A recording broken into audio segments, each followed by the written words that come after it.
Le groupe Connect, expert en recrutement intérimaire. Rejoignez les 35 agences du groupe Connect pour des opportunités de carrière partout en France. Le groupe Connect présente Sud Radio, Destin de femme, Judith Belair. Bonjour à toutes et à tous, bienvenue dans Destin de femme sur Sud Radio, votre rendez-vous du samedi à 13h30 avec les femmes françaises hors du commun, connues ou pas, tous styles confondus, une émission tirée du livre au même titre de Valérie Pérez-Enouchi, sorti chez Ramsay. Alors dans Destin de femme aujourd'hui, vous allez découvrir le destin de Noémie Alioua, qui est journaliste et essayiste et qui nous éclaire sur des sujets brûlants à travers ses écrits percutants. Alors Noémie Alioua, vous nous venez avec votre dernier livre, La terreur jusque sous nos draps, c'est sorti chez Plomb. C'est une réflexion profonde sur un sujet qui nous concerne tous, la liberté d'aimer et les bouleversements de nos vies intimes. Bienvenue sur Sud Radio. Bienvenue, merci de me recevoir. Je vous en prie. Sud Radio, Destin de femme, Judith Belair. Alors pour commencer, Noémie Alioua, je vais vous poser les 4 questions que je pose à toutes les invitées de Destin de femme. On commence par la première. Quel destin de quelle femme vous inspire le plus ? Vous savez, c'est une écrivaine, une poétesse qui est très reconnue, mais par un petit cercle de critiques littéraires. Elle s'appelle Annie Lebrun. Oui. Elle a publié un essai en 1977 qui s'appelle « Arrêtez tout », qui est une forme de critique du néo-féminisme et qui est un livre qui me paraît très important. C'est une femme qui a reçu plusieurs prix, qui s'est toujours battue pour la liberté, pour la beauté, au nom d'un féminisme qui me parle, qui est un féminisme libéré, si vous voulez, du communautarisme sexuel dans lequel parfois certaines néo-féministes voudraient les enfermer. Et ça, c'est votre corps de sujet quand même. C'est mon corps de sujet. C'est-à-dire, pour moi, le féminisme et la femme est un homme comme les autres. C'est une vision du féminisme qui me parle beaucoup. On n'est quand même pas tout à fait fait pareil. Oui, évidemment. La différence des sexes est une réalité biologique fondamentale à défendre en premier lieu. D'accord. Mais en plus de cette différence des sexes, il y a des individus. Et justement, c'est ça qui me paraît extrêmement important, c'est de ne pas s'enfermer dans un ghetto, dans une communauté, dans quelque chose qui viendrait restreindre justement nos différences. Si vous faites référence par exemple aux intersectionnels ou Absolument, oui, tout à fait. Oui, Évidemment, le wokisme, les intersectionnels, et je ne parle même pas effectivement de celles qui nient la différence des sexes, où là, c'est vrai que ces gens-là, je ne les combats pas parce que pour moi, ils sont tellement ridicules que, si vous voulez, les combattre, ce serait leur donner de la valeur. Cette négation de la différence des sexes me paraît tellement absurde, si vous voulez, tellement Quand vous parlez risible. d'égalité des sexes, ça vous parle pas, quoi? Bien sûr que si, ça me parle, mais on peut parler d'égalité des droits, d'égalité des salaires et d'équité, c'est ça pour les sexes, pour les gens. Et vous savez, il y a aussi la question de classe. La question de sexe n'est pas unique pour déterminer les individus. C'est-à-dire que qu'est-ce qu'il y a de commun entre, je sais pas moi, Michelle Obama par exemple et Nafissatou Diallo, qui vous savez qui était femme de ménage et qui a été agressée par Dominique Strauss-Kahn. Exactement. Donc si vous voulez, il y a aussi les questions de classe qui me paraissent importantes et la question des histoires de chacun, qui détermine aussi ce que l'on est. D'accord. Noémie Alioua, qu'est-ce que c'est votre plus grand succès, à votre avis ? C'est des questions extrêmement intéressantes, je tiens à le préciser, parce que j'ai pas l'habitude de parler de moi. On est là pour ça en même temps. Voilà. Mon plus grand succès, ça a été, si vous voulez, mon premier livre, qui était un combat qui m'a beaucoup tenu à cœur, qui était un livre sur une enquête de l'affaire Sarah Halimi. Oui. Voilà, donc c'est une femme qui a subi le pire, qui a été massacrée chez elle, qui a été jetée par la fenêtre par son voisin. C'est ce qu'on a appelé un fait divers, qui à mon sens était un fait de société, parce qu'il s'agit là, la justice a reconnu ensuite qu'il s'agissait d'un acte antisémite monstrueux qui s'est déroulé juste avant le premier tour d'une élection présidentielle, qui n'a pas suffisamment été prise en compte à mon sens à l'époque, surtout par les pouvoirs publics. Et si vous voulez, le travail que j'ai accompli dans ce livre, c'est-à-dire de raconter son histoire, de raconter qui elle était, de raconter ce drame, de raconter sa famille, quelque part de lui créer une forme de sépulture mémorielle, de raconter tout ça. Et ça a été une victoire aussi personnelle au moment où la juge, quelques jours avant la sortie de mon livre, a reconnu le caractère antisémite. Et donc quelque part, c'était une victoire pour elle, qui était aussi une victoire pour moi. Votre plus grande déception? Alors, c'est une question qui est avec ce que assez vous venez de nous difficile. dire, j'ai l'impression. Peut-être d'une certaine façon, à votre place, mais c'est vrai que c'est un événement politique, peut-être parce que les choses de la société, parfois, je les prends de plein fouet. Et alors, j'ai bien réfléchi, les défections, je suis quelqu'un, si vous voulez, qui ne reste jamais sur une déception. Je ne suis jamais aigrie. En tout cas, ça ne dure pas très longtemps. C'est-à-dire que chaque matin, être fâchée, quoi. Je peux être un peu fâchée, mais si vous voulez, le lendemain matin, je regarde le ciel et déjà la vie est belle, si vous voulez. À partir du moment où on respire, tout va bien. Qu'est-ce qui vous déçoit ? J'ai bien réfléchi. La déception, c'est quelque chose que je ne connais pas trop. J'ai des ratages, mais encore une fois, je surmonte très vite. Par contre, il y a pas forcément dans votre vie à vous. Hein. Voilà, j'ai réfléchi à cette question. Il me semble que c'est plutôt un traumatisme. Et pour moi, le vrai traumatisme peut-être de ma vie, c'est le 7 octobre. Comme beaucoup de personnes, le 7 octobre a été un événement qui m'a bouleversée à titre personnel, qui a peut-être changé ma vie et ma vision des choses. Pour tout vous dire, j'en ai parlé avec un psychanalyste qui m'a dit que beaucoup de juifs avaient vécu cet événement-là de cette façon, parce que ça a réveillé une sorte de trauma. De l'ordre de la mémoire ancienne, de la mémoire archaïque, d'une sorte de psychologie collective qui avait été réveillée. Et là, pour moi, le 7 octobre, ça a été peut-être l'un des plus grands traumas de mon existence. Et votre déception, c'est quoi ? C'est que les féministes ne se soient pas intéressés au sort des femmes israéliennes, et le fait que, évidemment, tout un courant féministe qui annonce et les qui fameuses féministes radicales dont vous me parliez tout à l'heure. Exactement, qui disent qu'elles se soucient de la douleur des femmes parce qu'il y aurait une sororité, parce que entre femmes, il est vrai qu'on a des expériences communes et qu'on peut s'entendre, se comprendre et ressentir peut-être nos douleurs d'une certaine façon. Ces féministes-là ne se sont pas senties solidaires des Israéliennes. Ça veut dire quoi ? Que les Israéliennes ne seraient pas des femmes ? J'ai trouvé ça absolument terrible et ça m'a bouleversée. Et je pense que ça me bouleversera toute ma vie, comme beaucoup de gens d'ailleurs. C'est un événement absolument traumatique, fondamental et qui change quelque chose d'important. Alors comment on fait pour respirer après ça ? C'est une vraie question. Je pense qu'il faut, vous savez, il faut avoir son cocon, voir ce qui nous fait du bien et s'y rattacher. Voilà, moi je sais que j'aime lire, j'aime écrire, j'aime raconter, j'aime les gens autour de moi. Et donc, finalement, c'est peut-être l'amour d'ailleurs qui nous sauve. C'est pour ça que j'ai écrit un livre sur l'amour. Même si parfois, il y a toujours des risques, même si l'amour fait mal, il mérite d'être vécu et défendu. Est-ce que c'est ça votre plus grande joie, c'est l'amour ? Parce que c'est la question d'après en même temps. Ma plus grande joie, c'est l'amour, bien sûr. Il me semble que c'est le sujet numéro 1. D'ailleurs, je regrette qu'il ne soit pas suffisamment pris à bras-le-corps dans le monde des idées, parce qu'il me semble que c'est un vrai sujet, un sujet à la fois passionnant, compliqué, alambiqué, mystérieux, qui est, il me semble, beaucoup accaparé aujourd'hui justement par les sciences sociales, par la biologie, qui sont évidemment des angles de vue qui sont extrêmement intéressants, pertinents. Mais qui ne sont pas suffisants et donc je pense que c'est un grand sujet, l'amour, c'est une grande joie, ça peut être aussi potentiellement une grande douleur, mais on ne jette pas le bébé avec l'eau du bain, on ne renonce pas, comme je le dis souvent, au vin parce qu'il y a un risque d'accident de voiture et d'alcoolisme. Si vous voulez, on peut dénoncer les excès sans renoncer. Exactement. Alors justement, ce livre que vous avez écrit, La terreur jusque sous nos draps, qui est sorti chez Plomb, le sous-titre c'est Sauver l'amour des nouvelles morales. Donc pour rebondir sur ce que vous dites, en fait, vous pensez qu'il faut le sauver l'amour aujourd'hui ? Oui, je pense qu'il faut sauver l'amour, bien sûr, parce que l'amour est attaqué de mille façons, sur le terrain idéologique. Et vous le voyez très concrètement, parce que quand même, on aurait l'impression là qu'il s'agit d'un discours vaseux, complètement déconnecté du réel. Mais si vous voyez, par exemple, l'enquête de l'IFOP qui est parue il y a quelques mois maintenant, qui montrait ce qu'on a appelé la récession sexuelle, c'est-à-dire que très concrètement, les gens ne font plus l'amour. Très concrètement, les jeunes générations ne font vraiment de moins en moins l'amour.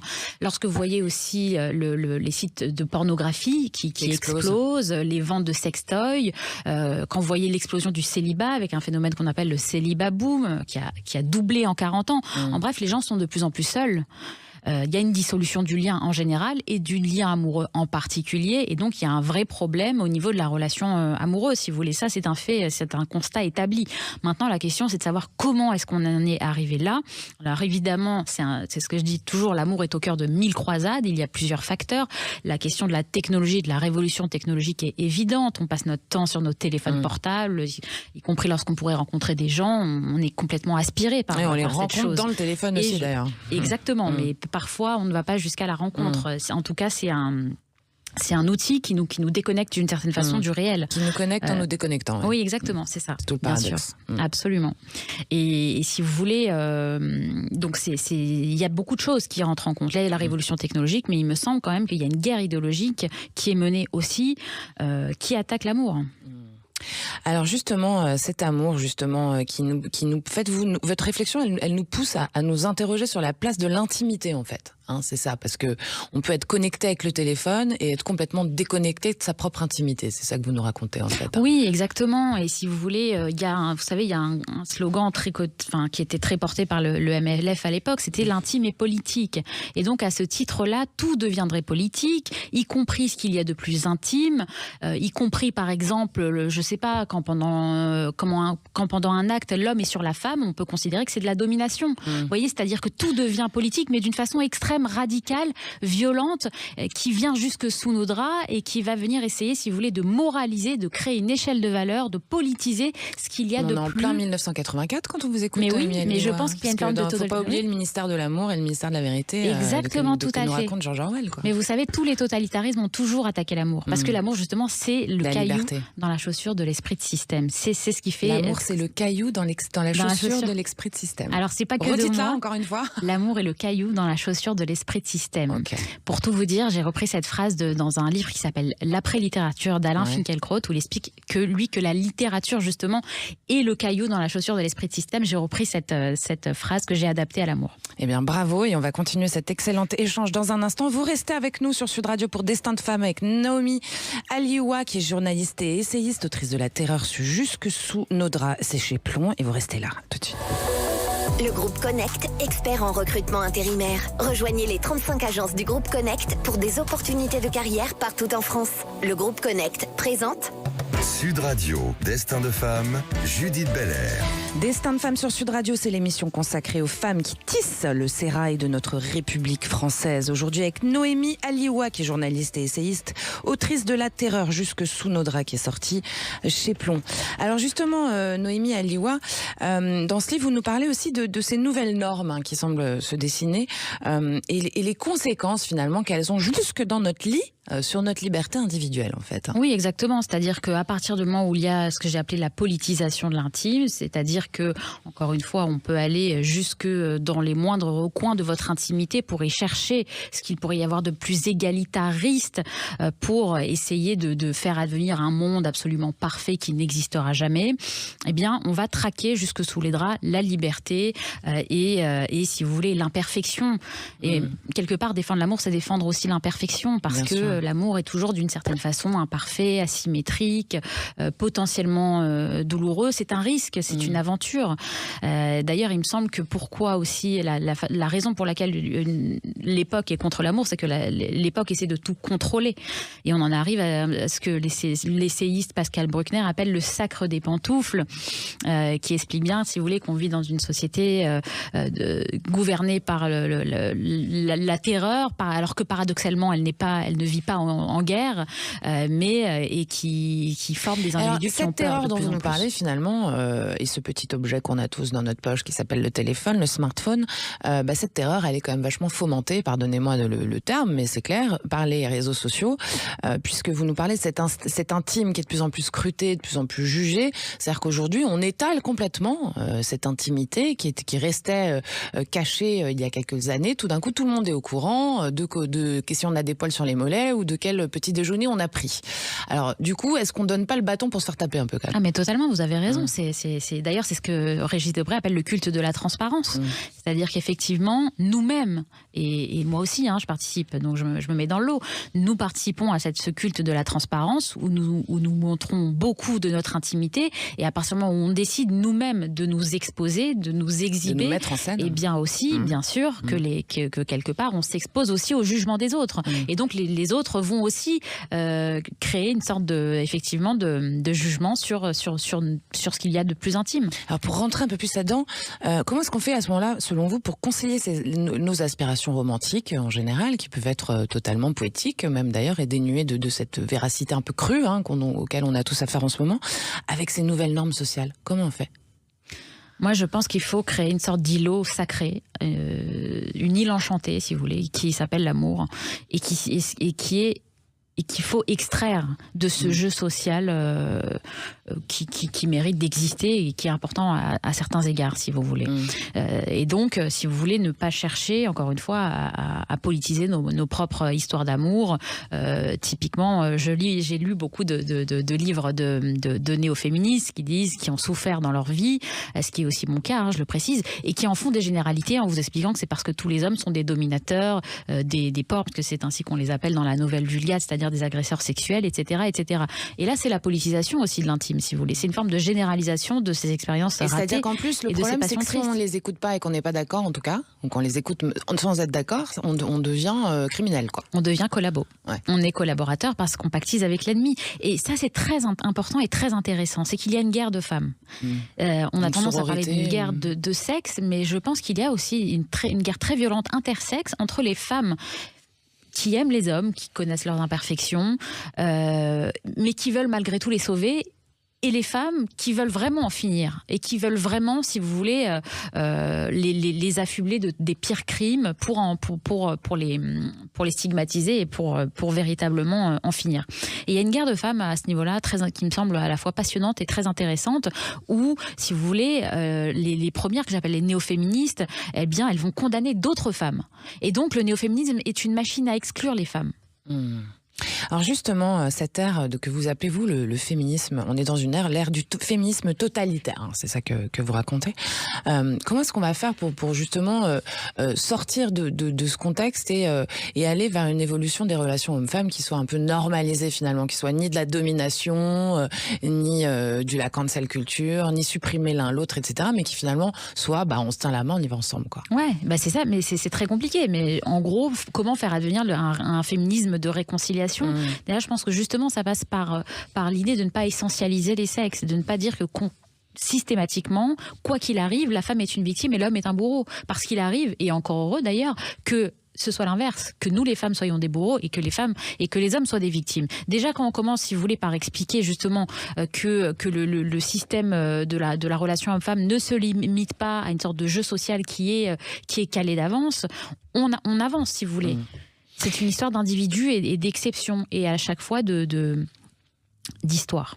Et alors, le totalitaire, c'est l'extrémisme en fait, pour vous. C'est-à-dire que ce féminisme totalitaire, c'est un féminisme extrémiste, donc qui dessert la cause, c'est ça que vous nous dites? Tout à fait, qui dessert la cause des femmes, et des droits. Et des droits des femmes, évidemment, bien sûr, parce qu'on parlait tout à l'heure du 7 octobre, mais je veux dire, comment est-ce que c'est possible qu'un féminisme ne soit pas sensible à la souffrance de femmes qui ont été violées, et qui vient ensuite nous faire des leçons de morale sur l'écriture inclusive, sur l'idée qu'il faut rajouter des points pour que la langue soit enfin féministe. On voit bien qu'il y a un vrai problème aussi, et que être féministe, c'est dénoncer aussi ces dérives-là, si vous voulez, qui politisent l'intime, qui politisent les combats des femmes, et qui s'arrogent le droit de parler en leur nom, de créer une sorte de parti des femmes, si vous voulez, pour l'utiliser à des fins politiques. Et alors justement, vous parlez donc ces femmes-là, elles diabolisent le masculin, et elles créent une pathologisation du sentiment, ça c'est vos termes. Qu'est-ce que ça veut dire, ça? Ça, c'est peut-être ce qu'il y a de plus scandaleux, si vous voulez, mais c'est l'idée de faire de la relation amoureuse, parfois passionnée et compliquée, une maladie mentale, et donc dont il faudrait se délivrer. Et je prends 2 exemples. Vas-y. Celui de l'emprise et celui du pervers narcissique. Ouais. Celui de l'emprise, parce que si vous voulez, moi ça m'a frappé. J'écoutais encore une interview de l'ancienne compagne de Chavannes il y a quelques jours, qui disait qu'elle avait été sous emprise, qu'elle avait été amoureuse de lui, que ça s'était extrêmement mal passé. En fait, ce terme d'emprise, il est aujourd'hui complètement utilisé partout. À chaque fois qu'il y a une relation qui est difficile, il est surutilisé. Il colonise, si vous voulez, le champ lexical de la relation amoureuse. Et il me semble que c'est un terme qui est utilisé pour condamner l'amour, pour se déresponsabiliser aussi. Encore une fois, il ne s'agit pas de dire qu'il n'y a pas des cas d'emprise qui sont compliqués. L'emprise, quand vous lisez les spécialistes, on vous explique que c'est une affaire d'asymétrie, c'est une affaire de domination, d'inégalité, etc., etc. Mais ce terme-là, il est utilisé à tort et à travers pour condamner l'amour, et il me semble qu'il y a malgré tout toujours une part d'emprise dans la passion amoureuse. Et là, je donne des exemples littéraires, mais il y en a, pour celui qui a déjà vécu l'amour fou, il sait que à partir du moment où il aime, eh bien, il est dans une forme de relation asymétrique, il est très vulnérable, il est dans une forme de dépendance à divers degrés. Encore une fois, il y a des cas pathologiques, mais il y a aussi des cas qui font partie du jeu, si vous voulez. C'est pour ça que j'explique que dans l'emprise, il y a, entre l'emprise pathologique et l'emprise normale du jeu amoureux, il y a une différence de degré et non de nature. Très intéressant tout ça. Alors justement, vous êtes journaliste, essayiste, puisque vous êtes aussi passé dans pas mal de médias. Justement, le rôle des médias dans la façon dont ces questions sont discutées et traitées, il est quand même énorme en fait. Oui, vous avez raison. C'est vrai qu'on aurait tendance à penser que les radicalités qui n'existent peut-être pas dans la vie ou peu dans la vie au quotidien apparaissent de façon démesurée dans les médias. Mais c'est vrai que aussi en tant que journaliste, je vais prendre aussi la défense des médias, parce que les médias essaient de survivre dans un contexte économique difficile, et que par définition, c'est l'émotion qui fonctionne. Et donc, il me semble que c'est pas les médias qu'il faut... Sur lesquels il faut taper, mais nous-mêmes, parce que nous-mêmes, nous sommes plus attirés par le clash, entre guillemets, par le conflit, et donc par définition, l'attention va plus se porter sur ce qu'il y a de plus radical que ce qu'il y a de moins radical. En bref, les documentaires de 5 heures sur Arte sont moins vus que les féministes radicales qui viennent dire des inepties et des délires sur des chaînes d'infos. Elles savent qu'elles buzzent, quoi, c'est ça que vous dites. Elles savent qu'elles buzzent, et on sait qu'on va attirer comme ça les gens. Mais donc, le problème, c'est nous, quelque part. Et alors, justement, ces féministes radicales qui vont vous écouter, qui vont être très fâchées en vous écoutant, ou ceux qui, justement, qui pourraient critiquer, pas qu'elles, d'ailleurs, votre point de vue comme étant rétrograde ou opposé au progrès en matière d'égalité et de liberté, qu'est-ce que vous avez envie de leur dire ? Écoutez, vous savez, ma meilleure réponse, c'est ce que je suis. Moi, je suis une femme libre, indépendante, qui n'est sous la coupe d'aucun homme. J'ai la trentaine. Je vis comme une femme féministe. Et si vous voulez, justement, je pense qu'il y a 1000 façons de vivre le féminisme, pas qu'une seule, et c'est très dangereux de s'octroyer le droit de dire que parce qu'on a un utérus, on doit penser d'une certaine façon, parce qu'on a un utérus, on doit rejoindre un parti. Ça, c'est dangereux. Moi, mon féminisme, je le vis, et surtout, il est lié à un seul mot, un seul concept, c'est celui de la liberté. Si vous aviez un souhait, pour terminer cette émission, Noémie Aliwa, vous avez un petit génie là qui apparaît et qui vous dit allez-y, faites un souhait, je vous l'exauce. Oula, il y en a beaucoup. Un seul. Mais un seul, moins de violence. Moins de violence en général. En général, ouais. Dans il me la semble société. quand même que même le débat d'idées devient de plus en plus difficile, de plus en plus violent. Vous savez, j'ai participé à une émission sur France Culture avec Alain Finkielkraut. Et hier, dans le journal Libération, il y avait 2 pages pour dire qu'il ne fallait pas débattre avec Alain Finkielkraut, qui me qualifiait des pires noms d'oiseaux. Si vous voulez, cette violence-là, parce qu'on a osé discuter. Et je vous remercie de m'avoir invité, parce que vous vous rendez compte à quel point, quand on a des points de vue divergents de la doxa, on est. Alors nous, on est sur la radio, tu parles en vrai. Vous savez. Écoutez, voilà. ça se voit, et bravo à vous, parce que c'est de plus en plus rare. Et bravo à vous aussi, Noémie Aliwa. Alors, chers auditeurs, je vous rappelle que pour découvrir découvrir La liberté d'aimer ou la redécouvrir si vous la connaissez déjà. Vous pouvez courir acheter La terreur jusque sous nos draps. C'est le livre de Noémie Aliwa, c'est sorti chez Plomb. Merci d'être venu par ici. Merci beaucoup, merci. Vous êtes la bienvenue, vous revenez quand vous voulez. Nous, on a rendez-vous samedi prochain à 13h30 pour un nouveau Destin de femme. Demain, c'est excellent, évidemment, à 19h, vous le savez. Tous nos rendez-vous sont sur sudradio.fr, la chaîne YouTube de votre radio préférée, sans oublier les réseaux sociaux, Deezer, etc. Merci à Thibaut qui réalise pour vous aujourd'hui. Aux équipes de Sud Radio, je vous embrasse. Sud Radio, Destin de femme, Judith Belair. Avec le groupe Connect, expert en recrutement intérimaire. Rejoignez les 35 agences du groupe Connect pour des opportunités de carrière partout en France.